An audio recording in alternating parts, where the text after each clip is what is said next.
नमस्कार, स्वागत है आपका हमारे चैनल व्यापार अनलॉक पर। तो आज हम बात करने वाले हैं स्लीपर बिजनेसेस के बारे में। यूट्यूब पर दिखाया जा रहा है कि 25,000 रुपये लगा करके आप लाखों रुपए कमा सकते हैं।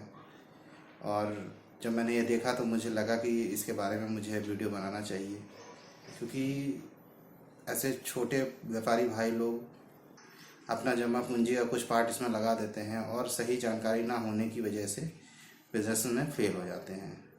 तो मैं यह वीडियो दो पार्ट में बनाना जा रहा हूँ। पहले पार्ट में हम इस पर डिस्कस करेंगे कि आखिर स्लीपर बिजनेस फेल क्यों हो रहे हैं, आखिर इन स्लीपर बिजनेसेस का सच क्या है। और हम दूसरे पार्ट पर बात करेंगे कि स्लीपर बिजनेस में हम सक्सेस कैसे हों। चलिए वीडियो को शुरू करते हैं। हाँ, वीडियो को शुरू करने से पहले अगर आप हमारे चैनल पर पहली बार आए हैं तो चैनल को सब्सक्राइब ज़रूर कर लीजिएगा, बेल आइकन को दबा दीजिएगा, जिससे आपको आने वाली वीडियो की इन्फॉर्मेशन मिलती रहे। तो जैसा कि हमने पहले अभी बताया कि स्लीपर बिजनेस फेल क्यों होते हैं, तो हम आज इस वीडियो में यह डिस्कस करते हैं। तो सबसे पहली बात ये होती है कि आप जो छोटे व्यापारी भाई हैं वो वीडियोस को देखते हैं और उसके बाद सबसे पहली चीज़ होती है वो मशीन खरीदते हैं।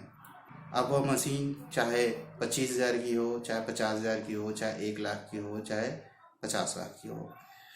तो एक्चुअली मशीनों को एक तरीके से बिजनेस में फिक्स एसेट कहा जाता है। फिक्स एसेट का मतलब ये होता है कि उसे जल्दी लिक्विडेट करना मुश्किल होता है। इसलिए आप जब ये वीडियो देखते हैं और आप सप्लायर के पास जाते हैं, सप्लायर वो आपको यह सपने दिखाता है कि आप इस मशीन को लगा लीजिए और दिन भर की 1,000 या 500 चप्पलें आप बना सकते हैं और मार्केट में बेच सकते हैं। आपको लगता है कि हम 1,000 चप्पल दिन भर में बनाएंगे और अगर 10 रुपये भी मुझे मिला तो दिन भर का मुझे 10,000 रुपये मिल जाएगा, और आप हैवी ड्यूटी मशीन्स खरीद लेते हैं। लेकिन बिजनेस में इम्पॉर्टेंट मैन्युफैक्चरिंग नहीं होती है। मशीनें इतना इम्पोर्टेंस रोल नहीं रखती हैं। इम्पॉर्टेंट होता है अपने प्रोडक्ट को बेचना, सेल करना, उसे मार्केट में बेचना कैसे है।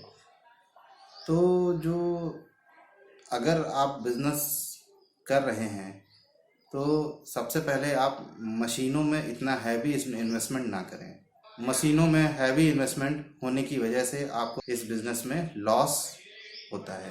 दूसरी चीज़ होती है स्टॉक। आप जब भी सप्लायर के पास जाते हैं वो आपको बताता है कि आप इतना कम से कम 1,00,000 का या 2,00,000 का 1,50,000 का स्टॉक खरीदिए, क्योंकि जब आपके पास ऑर्डर आएंगे तो आप कैसे उनको फुलफिल करेंगे। वह आपको बड़े बड़े सपने दिखाता है कि आप इतने का स्टॉक खरीद लीजिए और इतनी वैरायटीज़ खरीद लीजिए। आप ज़्यादा से ज़्यादा वैरायटीज़ को लेके जाएंगे और ज़्यादा से ज़्यादा वैरायटी की आप चप्पल बनाएंगे, जिसके बाद मार्केट में आपकी चप्पलें बिकने लगेंगी। लेकिन ऐसा नहीं होता है। आप स्टॉक या जो भी आप मटेरियल खरीद रहे हैं, रॉ मटेरियल खरीद रहे हैं, चाहे वो रबड़ हो, चाहे वो उसकी स्ट्रैप्स हो, चाहे वो सोल हो, आप उनकी जानकारी नहीं करते हैं, उनकी उस मटेरियल की जानकारी नहीं करते हैं, उसकी ड्यूरेबिलिटी की जानकारी नहीं करते हैं, जिसकी वजह से आप अक्सर लोग क्या करते हैं कि गलत मटेरियल लेकर के फंस जाते हैं और वह मार्केट में उस दाम पे बिकता नहीं है जिस दाम पे वो होलसेल में ख़रीद करके ला रहे हैं, जिसकी वजह से उनको नुकसान हो जाता है। अगली चीज़ है बजट।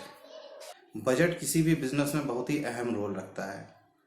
आप किस बिजनेस में कितना पैसा लगा रहे हैं यह बहुत इम्पोर्टेंट है।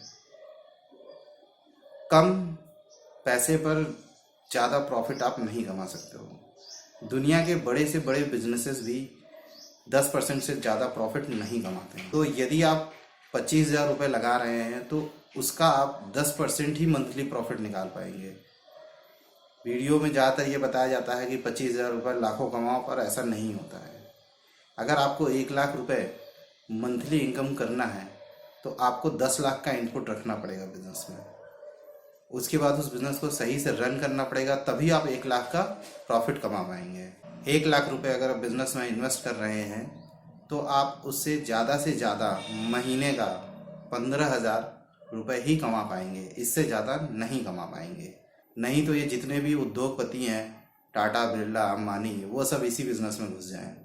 अगली चीज़ है मार्केटिंग। जब भी हम कोई एक नया बिज़नेस स्टार्ट करते हैं, उस बिज़नेस को स्मूथली रन करने में सबसे बड़ा रोल मार्केटिंग का होता है। अगर आपने अपने बिज़नेस की मार्केटिंग सही से नहीं की है तो वह बिज़नेस कभी भी नहीं चलेगा, क्योंकि लोगों को नहीं पता है कि आप किस तरह का मटेरियल या क्या प्रोवाइड करा रहे हैं। आपकी मार्केटिंग, आपकी बिज़नेस की स्टोरी, आपकी विज़न, यही आपको बिज़नेस को सक्सेस बनाता है। तो मार्केटिंग एक बहुत बड़ा पार्ट होता है किसी भी बिज़नेस को सक्सेस करने के लिए। तो बिज़नेस में आने से पहले आपको मार्केटिंग के बारे में अच्छी तरह से जानकारी कर लेनी चाहिए कि स्लीपर बिज़नेस को कैसे मार्केट किया जाए कि वह आसानी से सेल हो सके, जैसे कि दूसरे लोग सेल कर रहे हैं। अगला पॉइंट है रिसर्च, जो कि किसी भी बिज़नेस का सबसे बड़ा पार्ट होता है।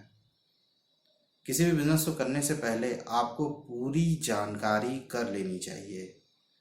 जैसे कि मैंने जो अभी इस वीडियो में बात करी, मशीन्स को आपको पूरी जानकारी कर लेनी चाहिए कि इस मशीन से मुझे कितना प्रोडक्शन लेना है, मुझे मेरी कितनी क्या ज़रूरत है, उस हिसाब से मशीन लीजिए। अगर मैं महीने की 1000 जोड़ी चप्पलें बेच रहा हूँ तो आपको 1.5 लाख या 2 लाख की मशीन लेने की ज़रूरत नहीं है।